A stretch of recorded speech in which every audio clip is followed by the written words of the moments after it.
Hi, welcome to Learn English and Practice with Marie. Today we're going to do Advanced Vocabulary Builder, lesson number 118. We'll go through 10 advanced words and talk about their definitions, parts of speech, and review a couple of examples for each. We'll finish with a story so we can hear the words in context and do a quick review of each word.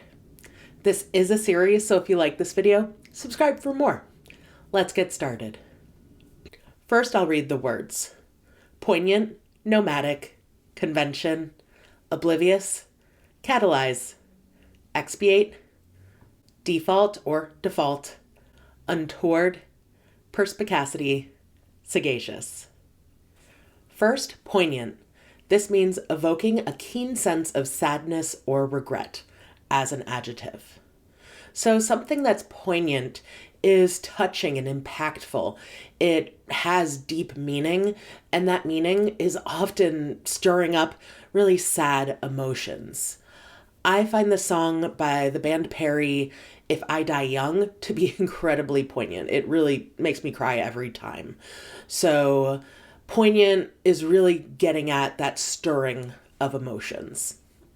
Examples are, the movie's poignant ending left the audience in tears. His speech was both inspiring and poignant, resonating deeply with listeners. Nomadic. This means living the life of a nomad as an adjective, wandering as an adjective. So people who are nomadic will travel from place to place. It used to be the case in human civilization that people were incredibly nomadic. They would move place to place seeking resources for survival, and it was part of culture to kind of be a moving and nomadic tribe. Nowadays, there are still nomadic people, but it's not quite as common as it has been in human history. And the word nomadic can refer to people who simply like to travel heavily. So there's this cute little term, digital nomad, for those who will travel the world or travel just extensively while working from their computer in order to make a living. So a digital nomad isn't really tied down too much to any particular place. Examples are, the nomadic tribe moved with the seasons to find fresh grazing lands. The artist's nomadic journey across Europe greatly influenced his work. Convention. This means a way in which something is usually done, especially within a particular area or activity, as a noun. An agreement between countries covering particular matters, especially one less formal than a treaty, as a noun. A large meeting or conference, especially of members of a political party or a particular profession, as a noun. So this word convention can be used in a few different ways, as you can see. So you might have a convention or a sort of rule for how you organize your documents on a computer.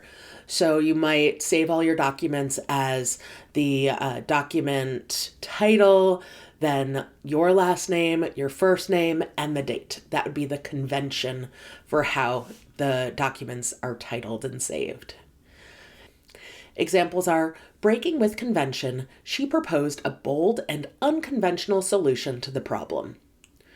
The annual tech convention drew thousands of innovators and enthusiasts. Oblivious. This means not aware of or concerned about what is happening around one, as an adjective. So someone who's oblivious really doesn't get it. They don't quite know what's going on, and they're missing some key elements.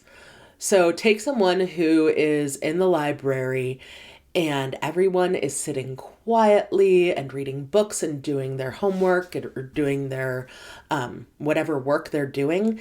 And someone who's oblivious picks up their cell phone and starts talking on it in the middle of a quiet library. That person is oblivious to the sort of unspoken rules and the norms and just general library manners.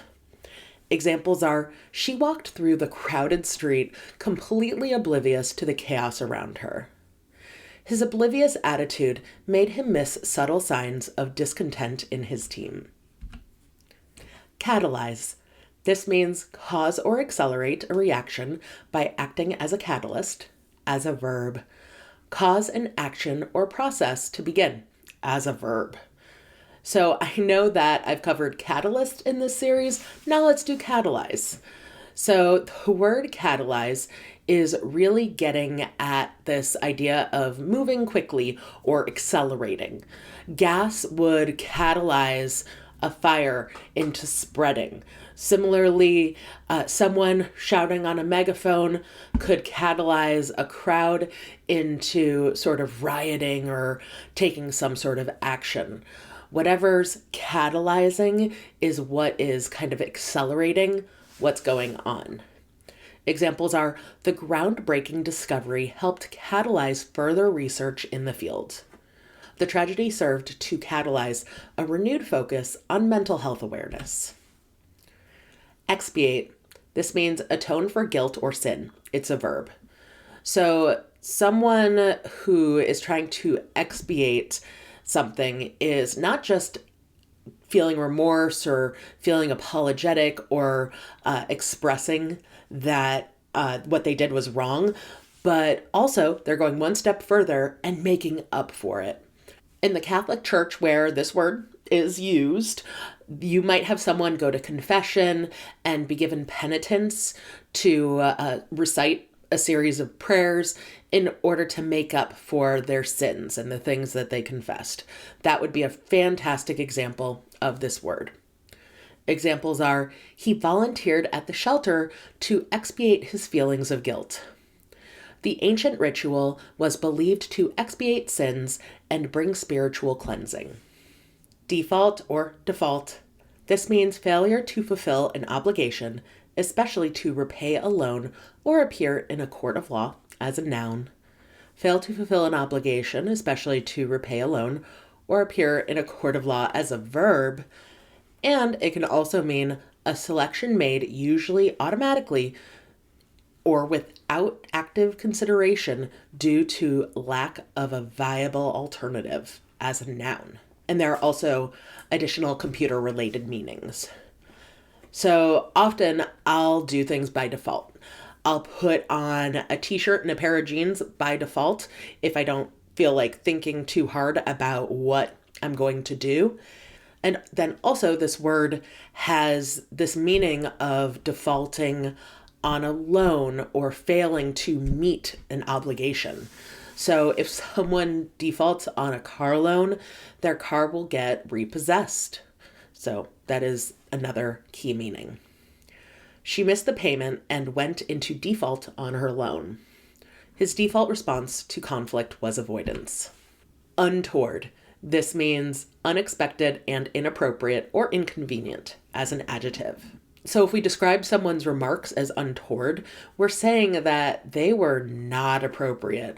Often we can use this word when remarks are lewd or behavior is just crossing some sort of line. So if a supervisor makes untoward sort of comments towards one of the people they're supervising, they'll likely be investigated for harassment and possibly fired. Examples are, the politician's untoward remarks sparked widespread criticism. He apologized for any untoward comments that may have caused offense. Perspicacity. This means the quality of having a ready insight into things, as a noun. Shrewdness, as a noun. So perspicacity is a really energetic word. It means being thoughtful and active and really thinking about what might be coming ahead.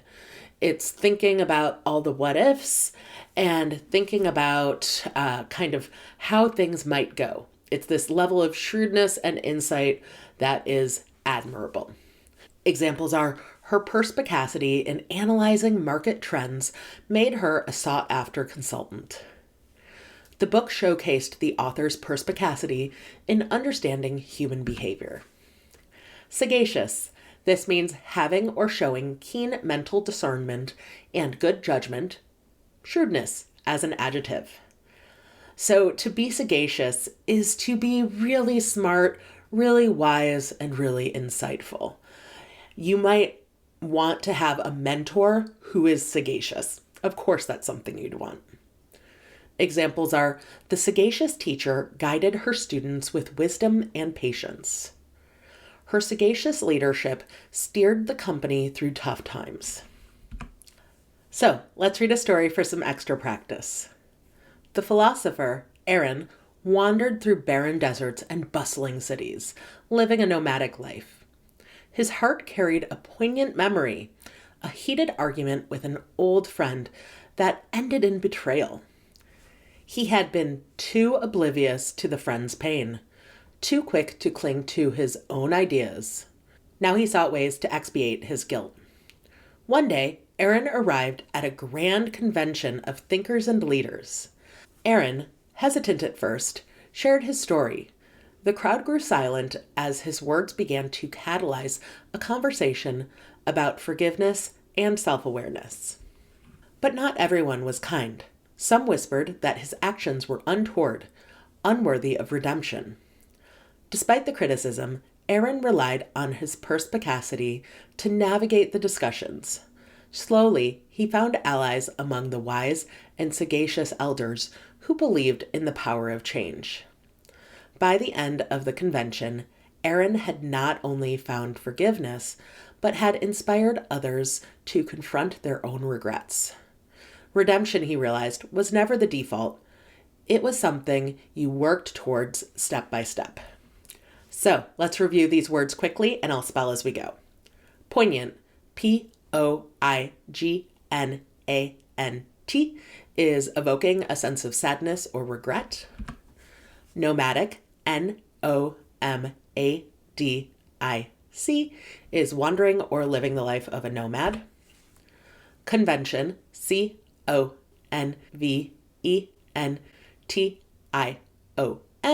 is the way something's usually done, or a meeting of professionals or a particular political party.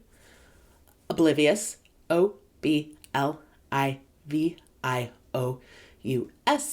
is lacking awareness or not being concerned about what's happening around you. Catalyze, Catalyze, is to cause to accelerate a reaction by acting as a catalyst. Expiate, Expiate, is to atone for guilt or sin. Default or default is failure to fulfill an obligation, especially repaying a loan, or to do something automatically without active consideration. Untoward, Untoward, is unexpected and inappropriate or inconvenient. Perspicacity, Perspicacity,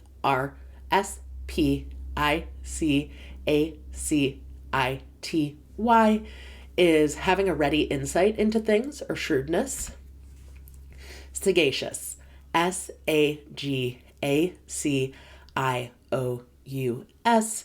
is having or showing keen mental discernment and good judgment.